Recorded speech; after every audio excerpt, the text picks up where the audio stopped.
বৃষ্টির ভ্রুকুটি উড়িয়ে নবমীর সন্ধ্যেতেই প্রতিমা দর্শনে তুমুল ভিড়। প্যান্ডেলমুখী জনতা। বেলুড় মঠ, নয়াদিল্লি রামকৃষ্ণ মিশনে ধুমধামের সঙ্গে নবমীর আরতি।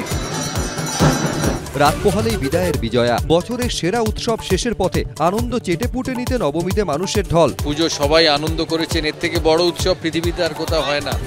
মহানবমীতে কালীঘাট মন্দিরে মুখ্যমন্ত্রী অংশ নিলেন আরতিতে, বাজালেন কাসর।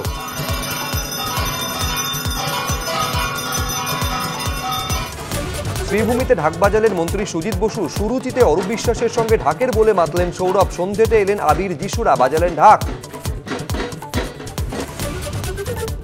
বিকেলে শ্রীভূমিতে স্ত্রী ডোনাকে নিয়ে প্রতিমা দর্শনে সৌরভ গঙ্গোপাধ্যায়। সৌরভের সঙ্গে প্রতিমা দর্শনে সপরিবারে দাদা স্নেহাশিস। ৭৯ বছরের জমজমাট নর্থ বম্বে সর্বজনীন। পুজোর মণ্ডপে হাজির সুনীল শেট্টি। ঘুরে গেলেন সুরকার প্রীতম সহ এক ঝাঁক তারকা। প্রান্তভাবনায় সেরা যাদবপুর সুলেখা মোড়ের শ্যামাপল্লী শ্যামা সংঘের পুজো। রূপকল্পে সেরার শিরোপা বুড়ো শিবতলা জনকল্যাণের।